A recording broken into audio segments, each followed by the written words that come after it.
أعوذ بالله من الشيطان الرجيم بسم الله الرحمن الرحيم إن الحمد لله نحمده ونشكره ونستعينه ونتوكل عليه ونعوذ به من شرور أنفسنا وسيئات أعمالنا إنه من يهد الله فلا مضل له ومن يضلل فلا هادي له أشهد أن لا إله إلا الله وحده لا شريك له وأشهد أن محمدا عبده ورسوله صلى الله عليه وعلى آله وصحبه ومن سلك مسلكه بإحسان إلى يوم الدين وبعد. Inshallah, we shall continue our class from where we stopped last night. Tonight, we are discussing why did Allah create sins? Why did Allah create disbelief?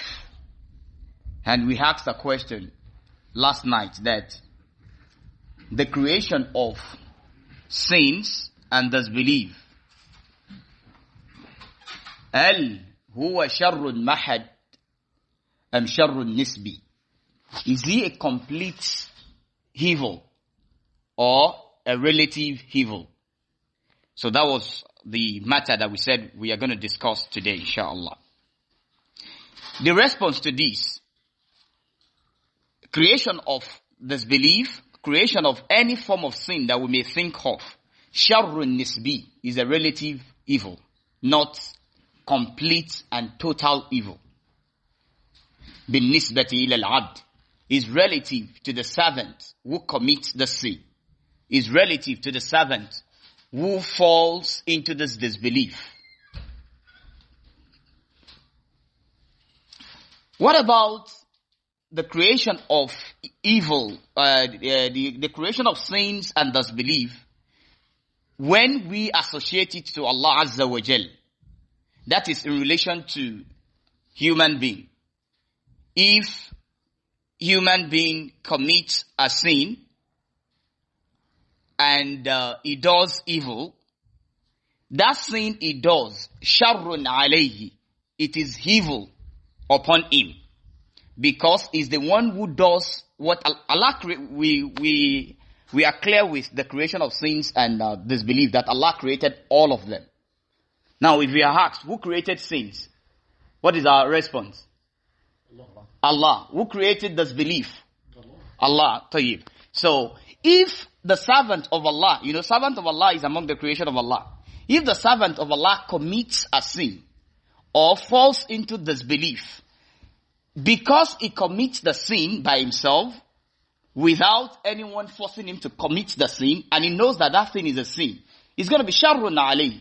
It's going to be evil upon that servant who commits the sin, because he's going to be rewarded with al-jaza'u al-ihsan illa al-ihsan. من عمل صالحا ومن أساء فعليها. فلذلك المعصية, sin, for the one who commits the sin or disbelief, for the one who falls into disbelief, شر عليه.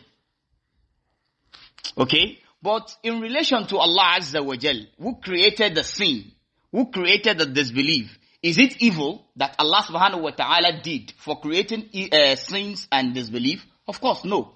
We explained this yesterday that the Prophet ﷺ, in an authentic hadith, he said, وَالشَّرُّ لَيْسَ إِلَيْكَ. Right? That evil is not from Allah Azza wa Jal. Allah never does evil. What happens to us that we may think is evil, or it is a problem, or it is a calamity, to Allah Azza wa Jal, there is hikmah, there is wisdom behind it. Are we together? And I cited an example of Khidr and Musa last night. When Khidr killed that young boy, Musa was asking him, you killed a soul that does not commit any sin. But Khidr saw beyond what Musa saw. He saw that that boy, if he grew older, he would be the one to make the parents to become kuffar.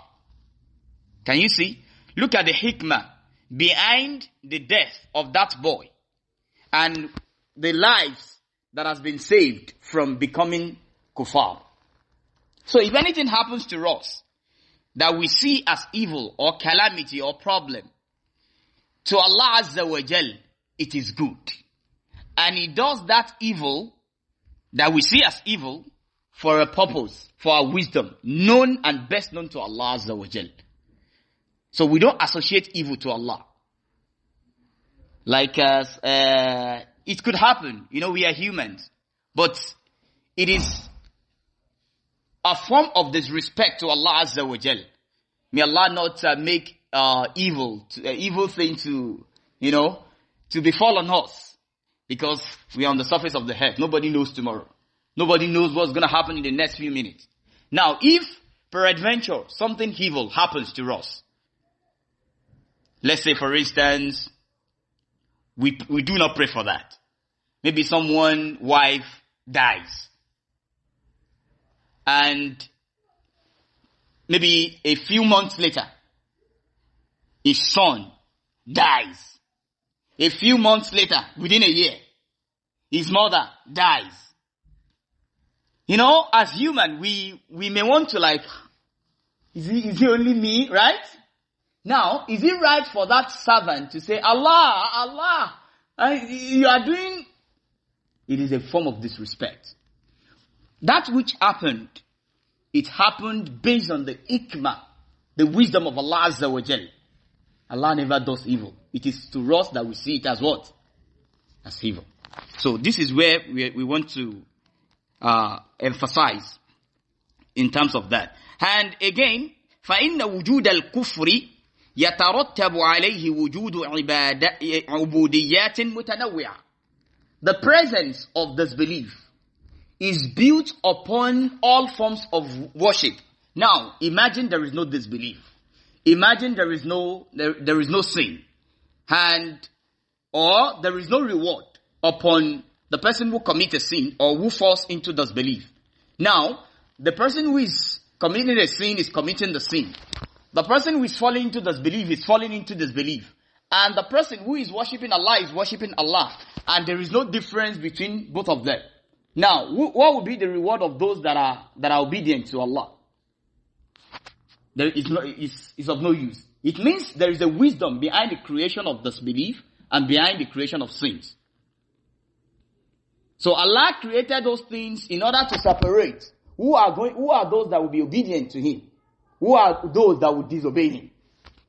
Because He has created the fire and He has created the Jannah. And the fire will not be there, useless. Jannah will not be there, useless. In fact, there is a verse in the Quran. They will be asking the fire, Alim Tala'at. And the response is going to be what? Al-Min Mazid. The day that we are going to tell Jahannam, Alim Tala'at. Is it filled? Alim Tala'ati. Tayyib. Alim Tala'ati. Are you filled? And the response is going to be what? Al-Min Mazid. Do we still have people? May Allah not make us inmates of fire.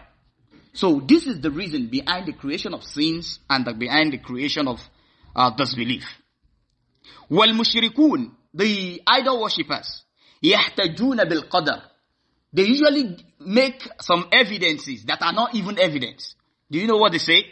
They will say, because they are worshipping idols, they will now be quoting, they will now be making evidence, يَحْتَجُونَ بِالْقَدَرِ عَلَى شِرْكِهِمْ, that it is qadar, that Allah has decreed that they will be worshipping idols.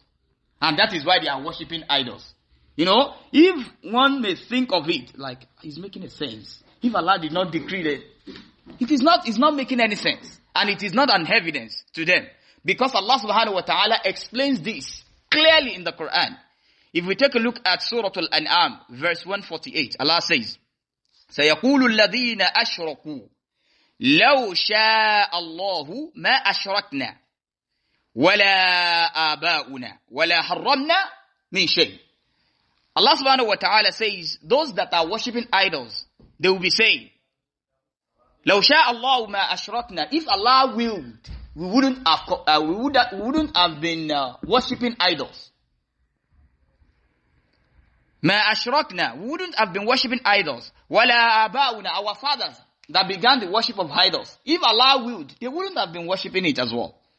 وَلَا حَرَّمْنَا مِنْ شَيْءٍ. And if Allah willed, we wouldn't have made anything to be forbidden. What Allah has made halal, they will make it to be forbidden. So they now believe that it is Allah that forced them to do what they are doing, and their senses are there. But if they see something that want to be against them, for example, the person that is saying Allah subhanahu wa ta'ala decreed on him that he will be worshipping idols.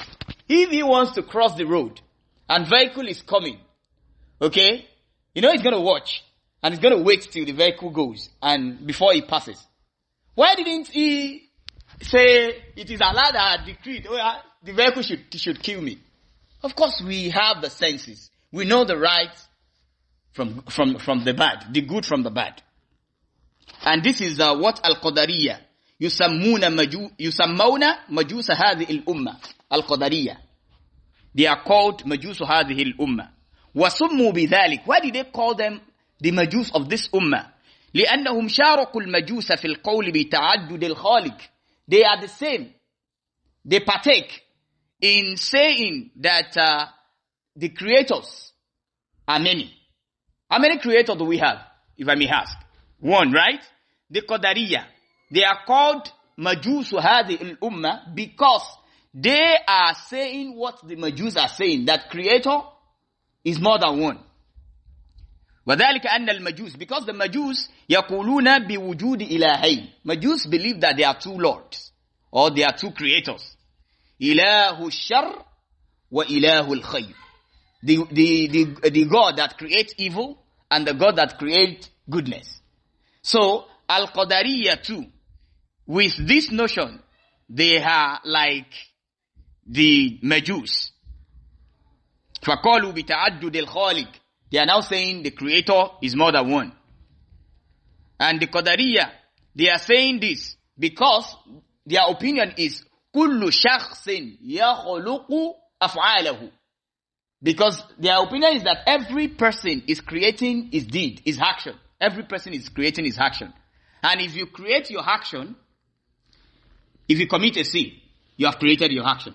If you fall into disbelief, you created your action. Then it's going to be well said that if Allah punishes someone like that, who commits a sin, who falls into disbelief, then the person is well punished. Because he's the one who did it himself. Now, they want to go away from the fact that Allah created those things. And what do they say? They will say that if Allah has created a sin and disbelief, and someone commits the sin, why will Allah punish the person? Because he's the one who created it. But this is a misconception or shubha. There are ambiguities that befell on them. May Allah guide us aright. That is why, as Muslims, we need to understand our creed. It is important. So that whenever we see something like this, ambiguities like this, we'll be able to remove the something from the shaft. I wanted to say this idiom sometimes ago, I forgot. Removing something from the shaft.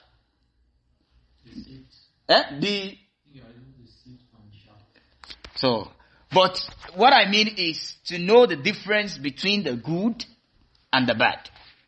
So, inshallah, we're going to stop here. And inshallah, we are going to begin from Al-Qadariyya باعتبار الإيمان بالشرع والقدر ثلاث طوائف. We will discuss the three groups that the Qadariyya they are grouped into. They are grouped into three. Inshallah, subsequent classes will be discussing tomorrow. Inshallah. Okay. So we discuss that.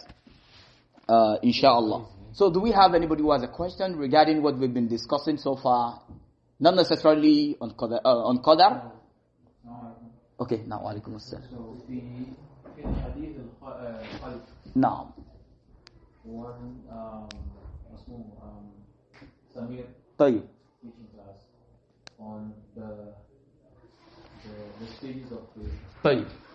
We know that in the last stage, before the ruh is bred into the person, they would decide it is going to be Shahid.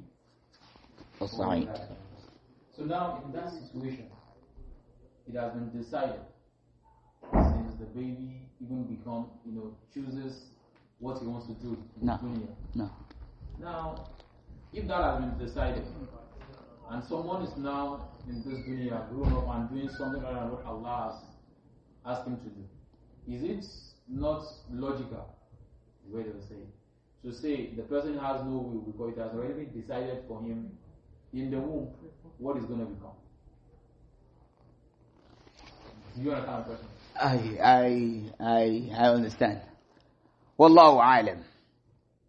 You see, Allah subhanahu wa ta'ala will not be unjust to any servant. And Allah subhanahu wa ta'ala, from the hadith of the Prophet sallallahu, he said, حرمت الظلم على نفسي. I made it prohibited upon myself, injustice. وجعلته بينكم محرما. And I made it amongst you that you should not be what? Unjust. فلا تظلموا. Now, this is the fact that Allah subhanahu wa ta'ala has created everything and has decreed what we are going to be and what we are going to do in life. Now, scholars explain that, okay, in the hadith, I think towards the tail end of the hadith, the Prophet ﷺ also says, someone may be doing the deed of al-Jannah, حتى لا يكون بينه وبينها إلا إذراع. So, and the person will change, and the deeds will become the deed of the inmate of fire, فيدخلها, and he will enter the fire. Now, why will this person that has been, observing Salah, doing good, change? Why will he change all of a sudden and become, is Allah, and we said Allah is not unjust, right? Now, scholars now explain that is why sincerity is very important in what we do. Sincerity is very important. Whoever worships Allah bi ikhlas niyyati, with optimal sincerity, you are not doing it for the sake of anybody, Allah subhanahu wa ta'ala will always, lead you to the right path. So, sincerity of our deed. The person, you may be saying somebody, of course, everybody comes to the masjid, we pray, we observe salah, we do, but the same thing that we do, we may have different reward based on our niyyah. So, sincerity is one of those things that will lead person to have a good ending, and it is one of those things that will make the end of a person to be shaky. So, and once you are still on the surface of the earth, you should not be confident, because you don't know what is going to be your hand. That is why we still need to continue to be fervent on saying the prayers of the Prophet sallallahu Allahumma ya muqallib al-qulub thabbit qalbi ala dinik. We don't know. That is why we cannot even make jest of anybody that is not even doing well today. Look at them, they are kuffar. No. Even in the hadith, like كل ابن آدم يولد على الفطرة. طيب. أبواه يعني يؤوداني أو يمجساني أو ينصراني. نعم. Allah subhanahu wa ta'ala, he make them like as something like in your way, like to change you in this life. Just example for you, like you follow your family or you follow someone. It's not Allah subhanahu wa ta'ala who make them bad thing for you. That's like something in this life changing your reaction and everything. SubhanAllah, it's not just like but someone he already came to this life and he already know what's going to be for him in the next year. But wallahu alam, what I will say as regards that, is that we should be sincere in what we do. We should do it for the sake of Allah only, and not for the sake of anybody. The question that was raised by Ustad Abdul Malik, similar question was asked by Sheikh Ibn Uthaymeen, rahmatullahi alayh, that if it has been written in the womb that, يكتب بأربع كلمات شقي أو سعيد. Now, somebody that comes and the Prophet ﷺ says, whoever, man wasil al-rahim, is it man wasal man yasil al-rahim, who is tying the bond of kinship, that is going to have like فليصل طيب. نعم من أراد أن whoever wants his head to be stretched, okay, he should do what? He should tie the bond. Now the question is, don't forget, among those things that was written, بِكَتْبِ ماذا? In that hadith, بِكَتْبِ رِزْقِهِ, I think ajalihi is there. No. Now, it has been written the time you're going to spend on the surface of the earth. It has been written that this time, and the hadith says whoever wants his lifetime to be stretched, he should do this. Does it mean that if he does that, the time spent will change? So, now, the response, if I've not forgotten, that Sheikh Uthaymeen gave to that, is that it is in qadar of Allah Azza wa Jal that he's gonna be, tying the bond of kinship, and that will lead to, so everything, that is why we shouldn't be so confident. Everything boils down to, we should be fearful. Bayn al-khawfi wal-raja. For the fact that we are Muslimun today, does not mean tomorrow we cannot change to even worse than those that we think they are worse than us today. So we should be careful, we should be, fearful, and be praying to Allah Azza wa Jal to continue to make us steadfast and fervent on the deen. It is not easy. And it is not something that we have to be, sure. No, I cannot. A lot of people that we knew yesterday on the path, today they are no more. Wallahi, it's not a joke. And a lot of people that were not on the path. I was watching some documentary. That man was saying, his both parents, they were Christians. And he became Muslim. So people that are from, that are kuffar yesterday, they are becoming Muslimun. And when they accept Islam, they accept it wholeheartedly. And they are doing it to the best of their capability. Those that were born in Islam, they are living Islam today. So we should be frightful and fearful and continue praying to Allah Azza wa Jal for aqidah. That is why it is not advisable to be using the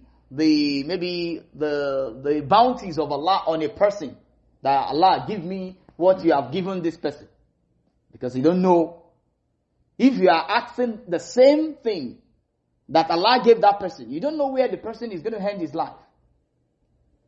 So those that have died, we've seen them, we've seen how they spend their life, and those are the one worthy to emulate, the pious predecessor. And that's why we always say as-salafu salih, because they've died, and we saw what they died upon. But we are still here today. For the fact that we are on the path today does not mean we are going to die there. We pray that Allah makes us to die upon as-sunnah and al-kitab.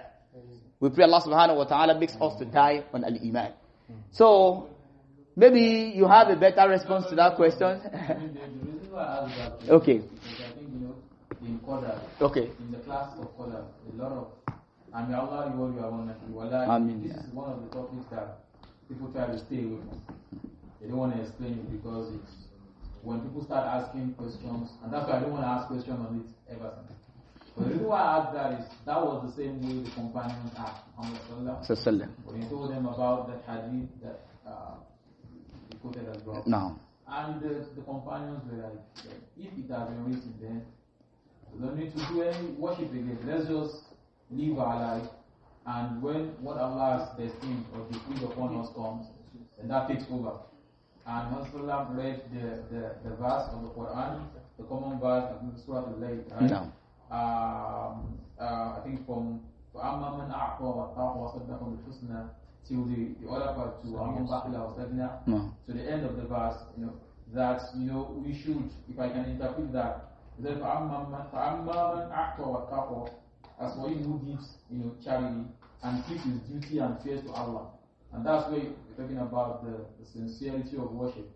I mean, you keep on with the amal, because no one knows. I mean, the excuse would be, wait, whatever Allah has written for me, you are doing for me. Do you know what has been written? No. Then do what you should do, in the right order of Allah, to see what will happen. Allah says, and he testifies to the truth. He sees this part that this is the way, and Islam is the way, and he stood firm on that, that's the way. First time he has then that part Allah subhanahu wa ta'ala will make it easy for him. And the other way around, that the one who is greedy, charity, and things that he serve as self-sufficient, he denies that part, that Islam, that way of life. We will also make that part easy for him. So that's what scholars say. So you will say, as we're sitting right now, I can pick $5 out of your pocket and you won't know. You say, I will know. Okay, let's watch. And they will move beside you and they will take the $5. How did you take it? I mean, it is very easy for them to commit crime. Do you understand? So that part is easy for him, and he would continue in that part before you know it, that will lead him astray. So as a Muslim, one will just continue to work, the good work, and keep on working until Allah decides. That was the advice Islam gives to them. Amen. This topic is very sensitive. Allah will be our one. آمين أيها جزاكم الله خير. سبحانك اللهم وبحمدك أشهد أن لا إله إلا أنت أستغفرك وأتوب إليك. السلام عليكم ورحمة الله وبركاته. اللهم رحمتك أرجو فلا تكلني إلى نفسي طرفة عين وأصلح لي شأني كله لا إله إلا أنت.